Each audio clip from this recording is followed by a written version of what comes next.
And let's talk royals. Well, last week it was dominated, wasn't it, about Prince Andrew? What did he, didn't he know? Was he going to be losing his titles? Was he going to be ousted from his home? Well, it certainly looks like he is going to be leaving his 30-room mansion in Windsor. Breaking, palace staff finally speak out. Andrew did something worse than Epstein. Okay, stay with this for a moment, because that sentence does not mean palace staff are claiming Andrew was literally worse than Jeffrey Epstein.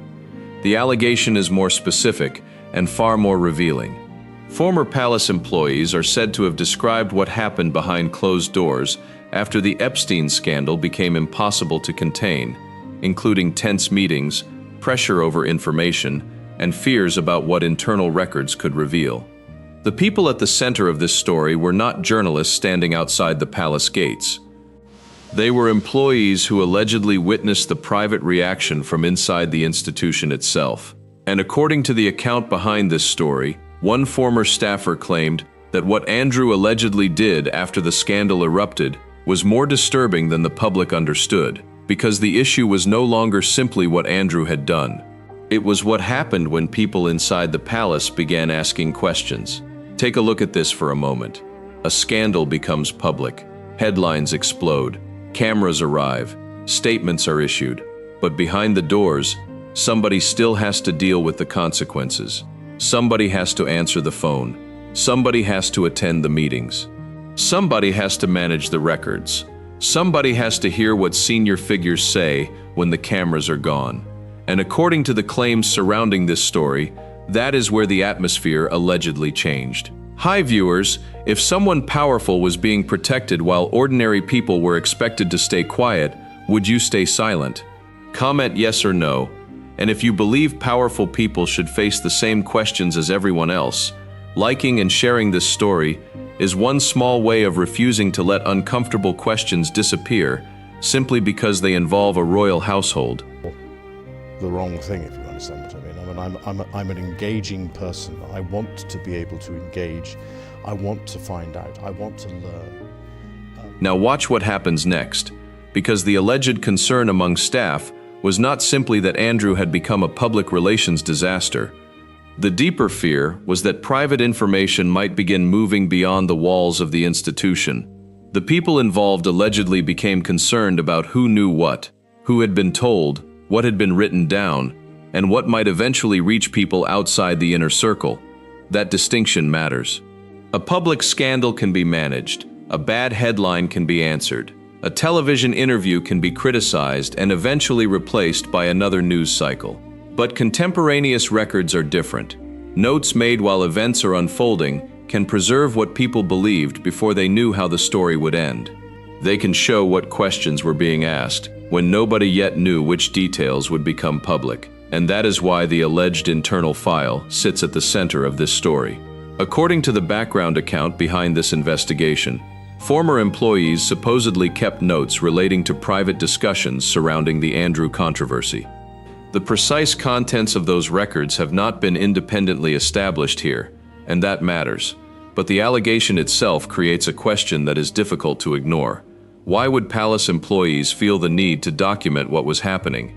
Was it simply routine administration? Was it protection for themselves? Or were some employees becoming worried that the official version of events might eventually differ from what they had personally witnessed? That is where the story begins to take a darker turn. Because the palace is built around discretion. Staff are expected to see without staring, hear without repeating, and serve without becoming the story. That culture can function for decades because everyone understands the invisible rules. The people inside know where the boundaries are. The people outside rarely see those boundaries at all. But Andrew's situation created a different kind of pressure. The Epstein controversy did not remain a private family embarrassment. It became a crisis that reached the heart of the monarchy. Andrew's association with Epstein was already public. His 2019 television interview intensified the scrutiny. His decision to step back from public duties did not make the questions disappear. Instead, the questions kept growing. And once that happened, the palace had a problem that could not simply be handled with ceremony, silence, or another carefully worded statement. Someone had to deal with the fallout. Someone had to manage Andrew. Someone had to manage the people around Andrew. And according to the claims at the center of this story, some of those people allegedly began recording what they saw. That is the point where this stops being another familiar retelling of the Epstein scandal. Because the question is no longer only what happened between Andrew and the people surrounding him. The question becomes what happened inside the institution when staff allegedly realized that the consequences could reach much further than one man. Think about the position of those employees. And I was going to become the special representative for international trade and investment. So I wanted to know more about what was going on in the international business world.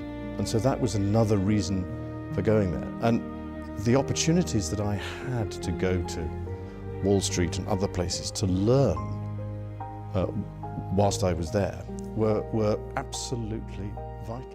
They were not members of parliament, they were not investigators, they were not prosecutors, they were people whose careers depended on discretion. Their professional world existed inside an institution where reputation mattered enormously and where private matters were rarely supposed to become public matters. If an employee believed something was wrong, speaking out could carry consequences. If an employee stayed silent, that silence could carry its own weight. And according to the account we are examining, that tension allegedly produced something unusual. Notes, private discussions, concern about records, questions about who had been informed, and eventually a former staff member willing to speak. The most striking part is that this alleged warning did not emerge from a courtroom confession or a dramatic television interview. It reportedly came from someone describing the atmosphere behind the scenes. That is what makes the allegations so unsettling. The public sees the palace as a place of ceremony. Guards stand outside, cars arrive, doors close, officials issue statements, the institution continues. But behind those doors are ordinary people dealing with extraordinary pressure. And when those people allegedly begin keeping their own records, the meaning of silence changes. Silence is no longer simply silence. It can become evidence of what people were afraid to say. The alleged internal file therefore becomes more than a piece of paper. It becomes a possible window into the moment when private concern collided with institutional power. And there is another reason this matters now. Andrew's position has changed dramatically. The protection that once surrounded his public identity has weakened. The titles are gone. The public role is gone. The distance between Andrew and the working monarchy is far greater than it was when his mother was alive. That changes the environment in which former employees speak. People who might once have feared damaging the institution may now feel that the institution itself has already moved away from Andrew. And that is precisely when old memories can return. A former employee remembers a meeting, another remembers a conversation. Someone remembers being told something should remain private, someone else remembers a document. And suddenly, the story is no longer about one explosive allegation. It becomes a question about a chain of decisions. Who knew? Who was warned? Who was protecting whom? And what happened to the information once it entered the palace system? The most important part of this story has not even been opened yet. Because according to the account we are following, the alleged records did not simply describe Andrew's behavior. They may have captured the reaction of the people around him, and if that is true, then the next question becomes much more uncomfortable. What exactly were palace employees allegedly trying to protect themselves from? Stay with this story, because the next part moves directly into the people who were closest to Andrew when the cameras were nowhere in sight, and what they allegedly witnessed was where the picture became much harder to dismiss. The first person to notice the change was not a journalist, it was someone working inside the household. A routine request could suddenly become an uncomfortable encounter. A staff member could enter a room expecting an ordinary instruction and leave with the feeling that something had shifted. The difference was not always dramatic. Sometimes it was a tone of voice. Sometimes it was a demand. Sometimes it was the expectation that everyone else should simply adjust. That is important because palace employees occupy a strange position. They are close enough to power to witness private behavior, yet distant enough to have almost no power of their own. Their job is service. Their reputation depends on discretion. Their livelihood can depend on keeping personal observations out of public conversation. And that environment is where the accounts surrounding Andrew become significant. Former royal household figures have described a prince whose relationship with staff could be difficult, demanding, and at times deeply uncomfortable. Some of those descriptions are disputed. They should not be treated as proven findings, but taken together, they raise a question that goes beyond manners. What happens when entitlement becomes normal inside a household? Andrew was not an ordinary employer. He was born into the royal family, served in the Royal Navy, and became one of the most recognizable members of the House of Windsor. That status created an enormous imbalance between him and the people working around him. For a footman, maid, driver, secretary, or household assistant, an instruction from a senior royal was not simply another workplace request. The person giving it carried a title, a family history, and an institution behind him. That imbalance matters when examining the stories about Andrew's treatment of employees. Some former staff accounts have described an atmosphere in which Andrew could be abrupt, dismissive, or difficult to challenge. Other reports have focused on late evenings, demanding schedules, and expectations placed on household workers.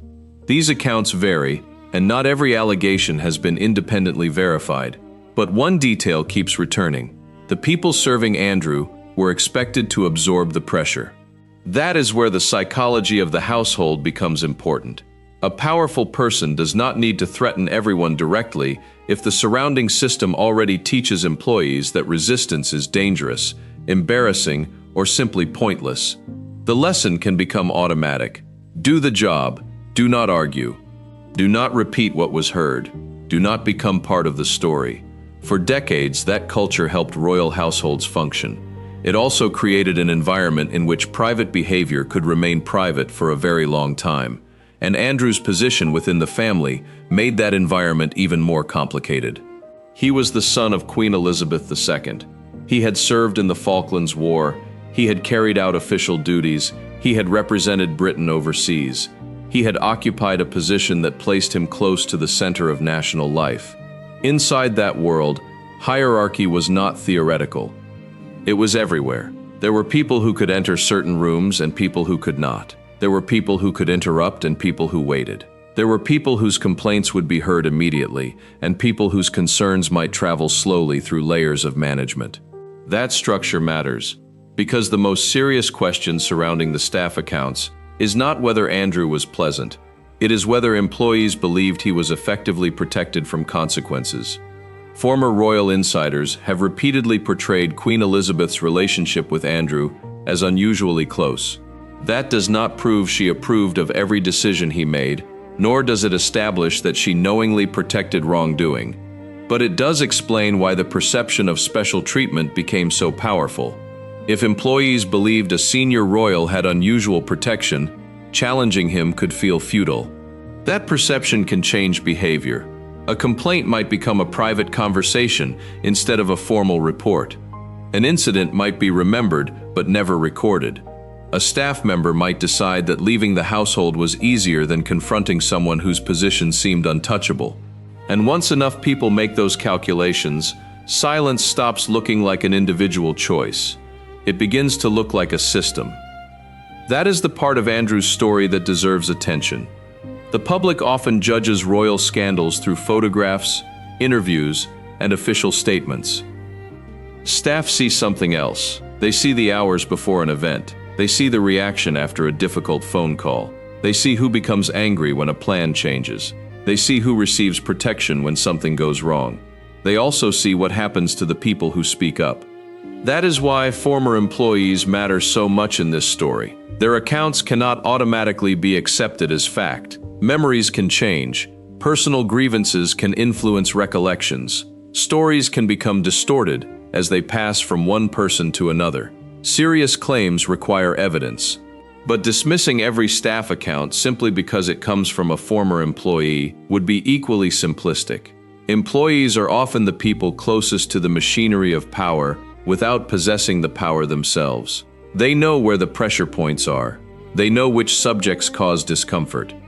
They know when a meeting suddenly becomes private. They know when an ordinary instruction turns into something that needs explaining. And they know when the atmosphere inside a household changes. That is why the Andrew controversy cannot be understood only through what happened in front of cameras.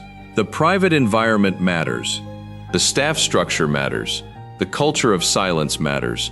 And the relationship between Andrew and the people serving him matters because it helps explain why allegations about later information control became so explosive. There is another detail that makes this harder to dismiss as simple palace gossip. And I had a lot of opportunity to go to the United States, but I didn't have much time with him. I suppose I saw him once or twice a year, perhaps maybe maximum of 3 times a year. The royal household is not a single person. It is a network of offices, advisors, protection officers, domestic employees, communications staff, and administrators. Information moves through that network. One person hears something, another person records it, another person passes it upward. Someone decides whether it requires action. Someone else decides whether it remains private. That is how an institutional response is created. And when the subject is a senior royal facing an unprecedented public crisis, every decision carries consequences. The people around Andrew were therefore not merely watching a scandal unfold. They were operating inside the machinery, attempting to manage its consequences. That distinction is crucial, because if the allegations about internal pressure are correct, the most revealing evidence may not come from a spectacular confrontation at all. It may come from ordinary paperwork, a message, a diary entry, a meeting note, a recollection written down before the controversy reached its peak. Those small details can reveal something a polished public statement never can. They can show what people inside the system were worried about before the public knew to ask. And there is a reason that matters now. Andrew's royal status has been dismantled. The institution that once surrounded him has changed. People who served during earlier periods are no longer necessarily bound by the same loyalties, expectations, or fears. That does not make every new claim true. It does mean old questions can be examined from a different position. The silence surrounding Andrew is no longer as solid as it once appeared. Former insiders have spoken. Documents have surfaced in public investigations. Journalists have revisited old events. And the royal family's response has become increasingly difficult to separate from the wider question of accountability. The crucial issue is therefore no longer whether palace staff saw Andrew at his best or worst. They saw the system around him. They saw who had authority. They saw who had influence. They saw what happened when pressure arrived. And according to the claims now being examined, some of them eventually decided that simply remembering was not enough. They began keeping track. If that decision was real, then the next part of this story is where the danger increases, because those records could reveal not merely what staff thought of Andrew, but what they believed the palace was trying to contain. And that is where the title takes on its most important meaning.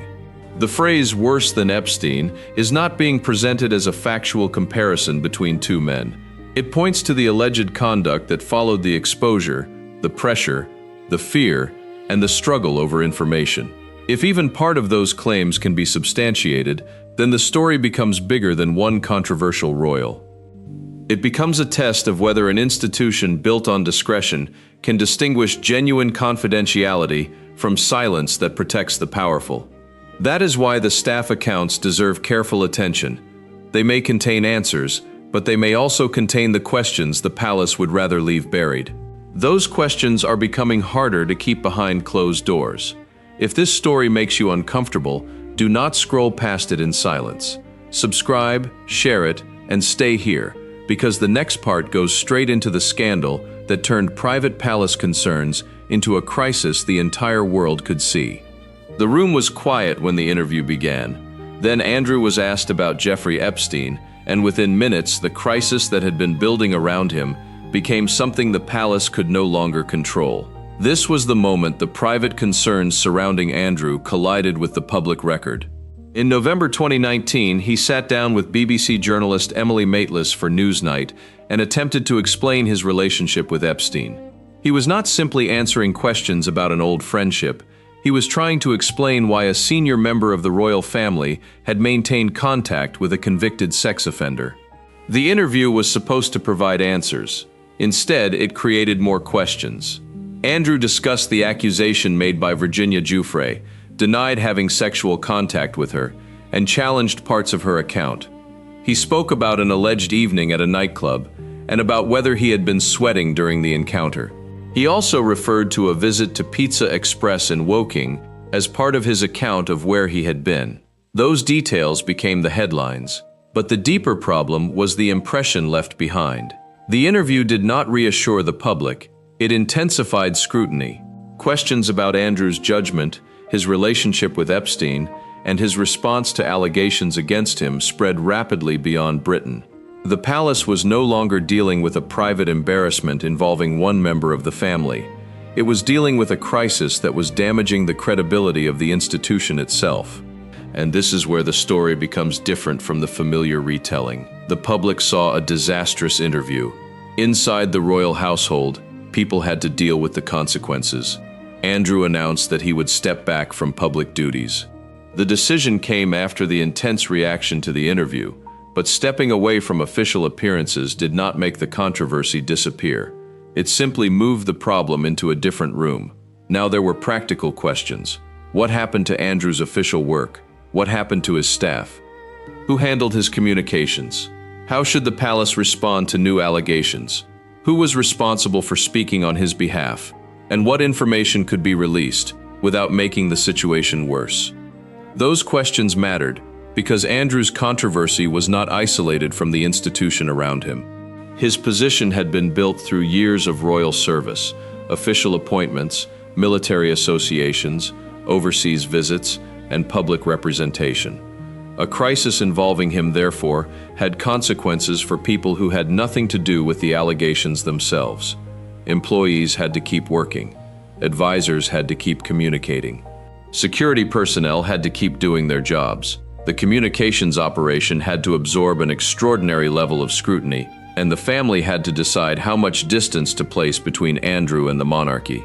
The pressure increased again when Virginia Giuffre pursued legal action in the United States. Andrew continued to deny the allegations against him. In February 2022, he reached a civil settlement with Giuffre without admitting liability. The settlement did not resolve every question surrounding the controversy, but it marked another major stage in the collapse of his public position. His military affiliations and royal patronages had already been removed. His public role had effectively disappeared. Yet the controversy continued to follow him. This is the point at which the title of this investigation needs to be understood carefully. The claim that Andrew did something worse than Epstein is not a finding that Andrew was worse than Epstein. Epstein was a convicted sex offender whose crimes involved the sexual exploitation and trafficking of girls. That comparison cannot be treated casually. The allegation being examined here concerns something else. It concerns what former palace staff are said to have witnessed after Andrew's scandal became a full institutional crisis. That distinction changes the story, because when a scandal reaches a royal household, information becomes a form of power. Who has the documents? Who has the emails? Who attended the meetings? Who heard the instructions? Who knew about a problem before the public knew? And who decided what could be said? Those questions became increasingly important as Andrew's position deteriorated. The palace had to protect the monarchy from reputational damage, while Andrew faced allegations that he continued to deny. At the same time, staff members were working inside an environment where private information could have enormous consequences. That is where the alleged internal notes become significant. The background account behind this story describes former employees keeping contemporaneous records of meetings and concerns surrounding Andrew. The existence and contents of any such material require verification. But if records were made at the time, they could provide something later memories cannot. A timestamp, a sequence, a record of what was known before the public reaction reached its peak. That possibility explains why the alleged file matters so much. Imagine two versions of the same event. One is remembered years later. The other was written down while the event was still unfolding. The first can be challenged as memory. The second can potentially be compared with dates, correspondence, schedules, and other records. That does not automatically make a document true. Records can be incomplete. Notes can reflect the writer's interpretation. Context can be missing, but they can give investigators something concrete to examine. And by this stage, Andrew's public standing had changed beyond recognition. The man who once represented Britain abroad was now defined almost entirely by the controversy surrounding him. The palace could no longer simply return him to ordinary royal duties. King Charles III inherited the problem after becoming monarch in 2022. His challenge was both personal and institutional. Andrew was his brother, but Andrew was also a source of continuing reputational damage to the crown. The monarchy had to decide how much of Andrew's remaining connection to the institution could survive. The answer became increasingly clear. Andrew was removed from public royal life. His titles and honors were eventually targeted as part of a formal process that reached its decisive stage in October 2025. The royal household made clear that he would no longer use the style Prince Andrew or retain the title Duke of York. He became Andrew Mountbatten Windsor. That was not merely a change of wording. It represented the collapse of a public identity that had existed for decades. But the institutional questions did not disappear with the titles. If anything, they became sharper, because once the palace had moved against Andrew, former employees were left with a different question. What had the institution known before the public saw the full scale of the crisis? That question matters because the timeline is everything. If staff concerns appeared only after the scandal exploded, they could be interpreted as reactions to headlines. If staff had documented concerns before the public understood the seriousness of the situation, that would create a very different picture. And this is where the alleged records could become important. Not because one file can settle an entire controversy, it cannot, but because one contemporaneous record can lead to another. A name, a date, a meeting, a message, a decision. Then another record. Suddenly the story is no longer based entirely on recollection. It becomes a timeline. That is exactly what makes the alleged palace file so important to the next stage of this story. The public had already watched Andrew's reputation collapse. The world had already seen the interview. The legal battle had already unfolded. The titles had already disappeared. But behind that public sequence was another sequence that remained much harder to see. What were employees saying to one another? What were they being told? What were they instructed to record? And what were they allegedly expected to keep inside the palace? There is another uncomfortable possibility. Perhaps the most important information was never contained in a single dramatic document. Perhaps it was scattered across ordinary records that looked insignificant at the time. A diary entry, a staff memo, an email, a meeting note, a message passed between offices. That is how institutions often preserve their secrets. Not in one giant confession, but in fragments, and fragments can become dangerous when they begin to connect. The public saw Andrew's scandal as a story about one man and one notorious friendship. Former staff accounts suggest another story may have been unfolding alongside it. A story about pressure, a story about information, a story about institutional survival. And that is the detail that changes the direction of the investigation. The scandal had created two separate worlds. Outside the gates, there were headlines, interviews, denials, legal filings, and public outrage. Inside, there were schedules, meetings, staff instructions, private conversations, and decisions that rarely appeared in public. Those worlds did not always move at the same speed. The public learned information when it became news. Palace employees may have encountered pieces of it much earlier. If the alleged records can be authenticated, they could help establish whether that gap was real, how wide it was, and what happened during the period when the public still knew almost nothing, and who, if anyone, was trying to close that gap. If you believe powerful institutions should not be allowed to decide which uncomfortable questions deserve to disappear, do not simply watch this and move on. Subscribe and share this investigation, because silence only works when everyone agrees to remain silent. The next stage is where those questions become far more serious, because once the issue shifts from what Andrew allegedly did to who knew what inside the palace, the people holding the information suddenly become more important than the man at the center of the scandal. The most dangerous question inside a palace is sometimes the simplest one. Who knew? Not what did Andrew know, not what did the public know. Who inside the institution knew what was happening, when they knew it, and what they did after they knew? That question changes the entire story. By this point, Andrew's public collapse was already visible, but inside the royal system, information did not arrive as one complete picture. It moved through people.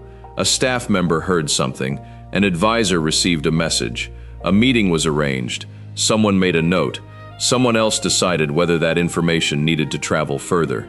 That is how institutions work. It is also how information can disappear. The alleged internal material described in the account behind this story becomes important here.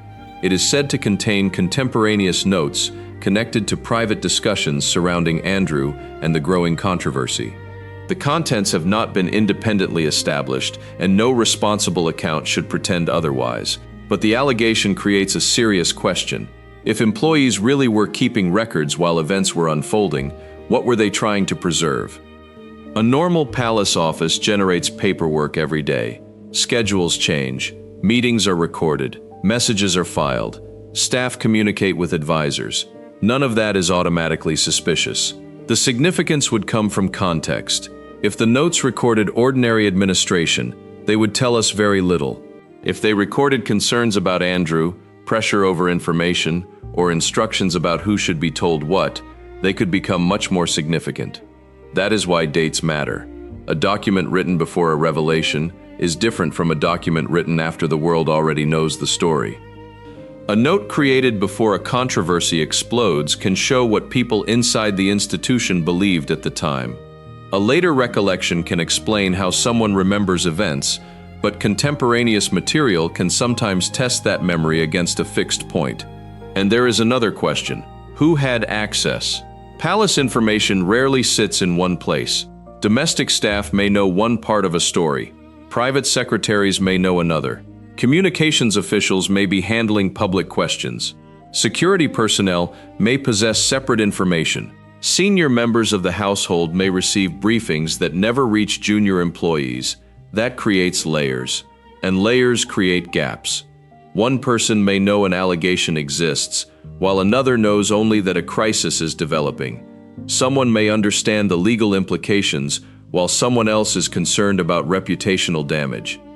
A member of staff may hear that a meeting is urgent without being told why. The result can be an institution where many people know pieces of the truth, but very few people see the entire picture. That is precisely why the question of Andrew's palace environment cannot be reduced to gossip. It is about information flow. The alleged staff notes matter because they could potentially reveal the moment when fragments began connecting. Perhaps someone raised a concern. Perhaps another employee was asked to attend a meeting. Perhaps a senior figure wanted reassurance. Perhaps someone was instructed to keep a matter within a particular circle. None of those possibilities should be treated as established fact without evidence. But if records exist, those questions can be tested. That is the difference between a rumor and an investigation. An investigation asks what can be proved. It asks what document exists. It asks when it was created. It asks who wrote it. It asks whether another record supports it. It asks whether the person involved has a different account. And most importantly, it asks what happened next.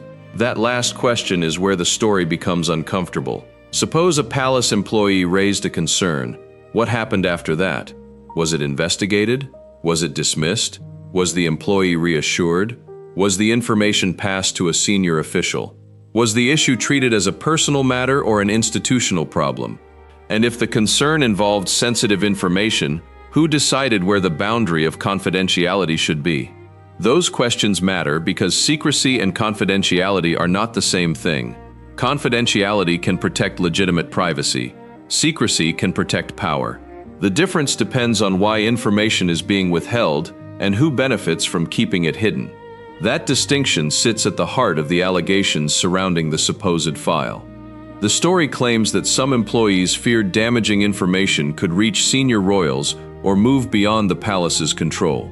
Again, that claim requires evidence, but even the possibility reveals why staff could have found themselves in an impossible position. Imagine being an employee told to protect the institution while watching the institution struggle with a crisis involving one of its most powerful members. The employee has a duty. The employee also has personal judgment. Those two things can collide, and when they do, the easiest choice is often silence. That is why the people who eventually speak can become so important. They are not automatically right.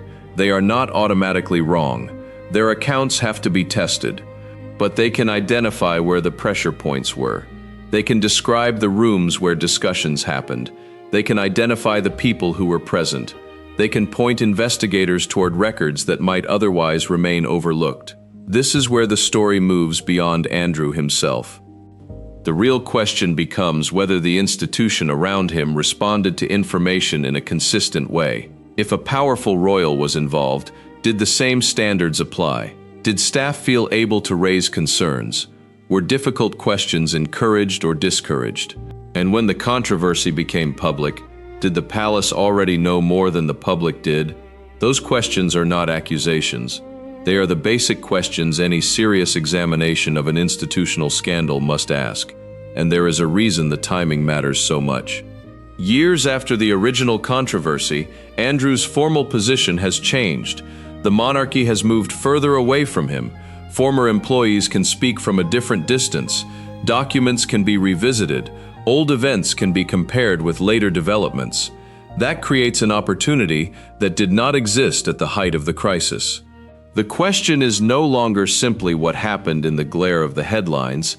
It is what happened before the headlines, and what happened in the spaces between them.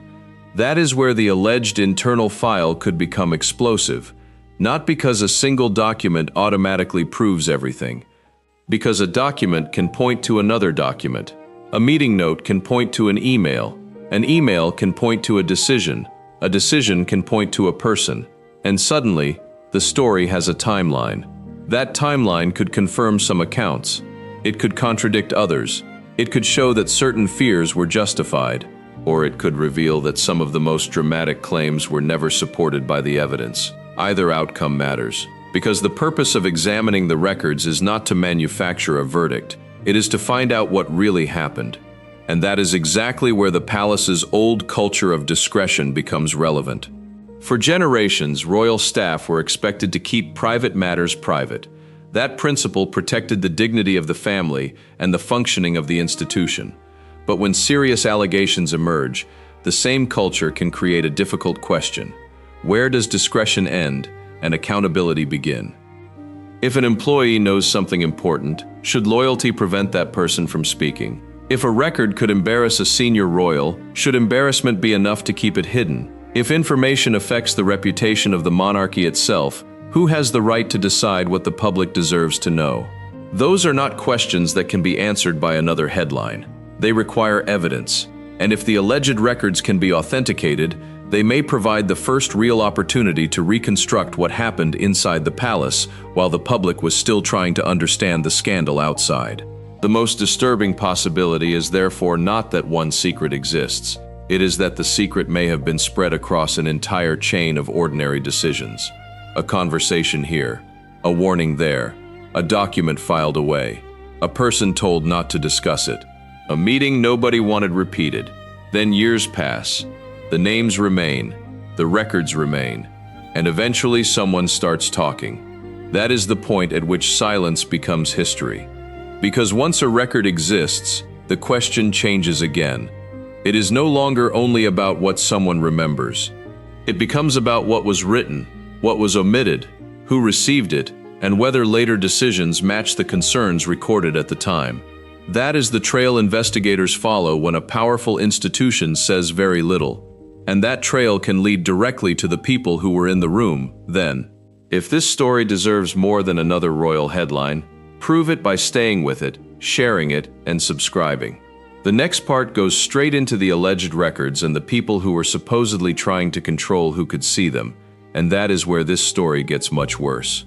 And that distinction matters because institutions rarely collapse from one revelation alone. They weaken when separate pieces begin fitting together. A staff complaint meets a note. A private meeting matches a message. A decision matches a public statement. Each piece can be examined independently, but together they may expose a pattern. That is why the next chapter cannot focus only on Andrew. It has to follow the people around him, the employees who allegedly saw the pressure from close range, and the moment some decided that silence had become harder to defend than speaking. If you have watched this far and believe ordinary staff should not be expected to carry uncomfortable secrets simply because they work for powerful people, do not reward silence by staying silent yourself. Subscribe, share this story, and let the discussion continue beyond the palace gates. Because the next stage is where the people who were closest to the information become impossible to ignore, and what they allegedly witnessed could reveal whether the palace was protecting Andrew, protecting itself, or trying to protect both.